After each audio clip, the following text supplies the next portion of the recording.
آج بیان ہے نوافل نمازوں کی فضیلت کے تعلق سے، اور اس کی بہت بڑی فضیلت آئی ہے حدیثوں میں۔ ترمذی شریف کی حدیث ہے، حضرت سیدنا ابو امامہ رضی اللہ تعالیٰ عنہ اس کے راوی ہیں۔ وہ کہتے ہیں نبی پاک صلی اللہ علیہ وسلم نے ارشاد فرمایا، قیام شب یعنی رات میں بیدار ہو کر نماز پڑھنا، شب کا التزام کرو، یہ گزشتہ صلحاء کی عادت ہے، یعنی گزرے ہوئے جو نیک لوگ ہیں ان کی عادت رہی ہے۔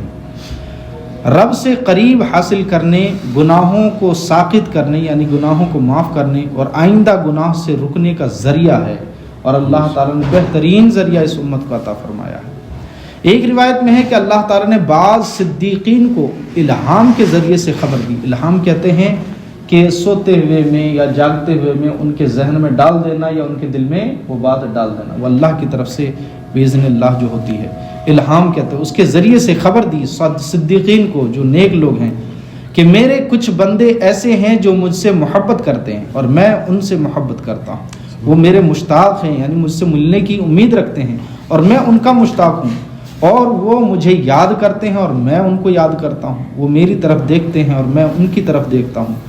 اگر تم بھی وہی طریقہ اختیار کرو تو میں تمہیں محبوب رکھوں گا۔ سبحان اللہ۔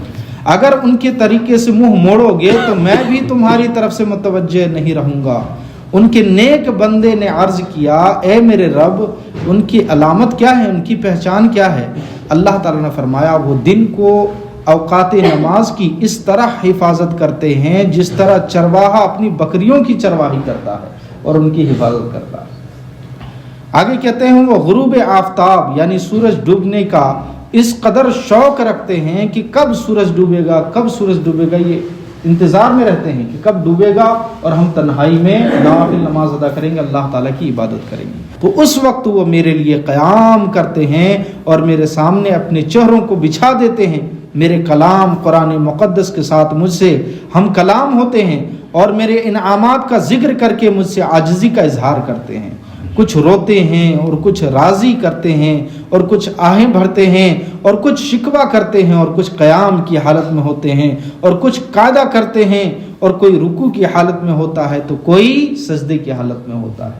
تو ان لوگوں کے بارے میں اللہ تعالیٰ نے فرمایا، میں ان سے راضی ہوں اور وہ مجھ سے راضی، وہ مجھے دیکھتے ہیں اور میں ان کو دیکھتا ہوں۔ سوچو کتنی بڑی انعام ہے یہ کہ اللہ تعالیٰ ان کو اتنی بڑی انعام سے نوازتا ہے۔ صحابہ رضوان اللہ تعالیٰ اجمعین بھی رات میں نماز پڑھنے کی عادت ڈالتے تھے، یعنی اپنی عادت بناتے تھے، یہاں تک کہ کسی کافر نے صحابہ کے لشکر میں چند راتیں اور چند دن بسر کیے اور جا کر اپنے بادشاہ کو بتایا کہ ہم فرسان بالنہار و رہبان باللیل، وہ سارا دن برق رفتار کے گھوڑوں میں بیٹھ کر جو ہے شجاعت کی لڑائی کرتے ہیں، اور رات کے وقت راہ طرف یعنی اللہ تعالیٰ کی راہ میں خوب سجدے اور نماز ادا کرتے ہیں۔ سبحان اللہ۔ اللہ تعالیٰ ہم سب کو ان راتوں کی اہمیت سمجھنے کی توفیق عطا فرمائے اور ان راتوں میں لہو لعاب سے دور ہو کر اللہ تعالیٰ کو راضی کرنے کی توفیق عطا فرمائے۔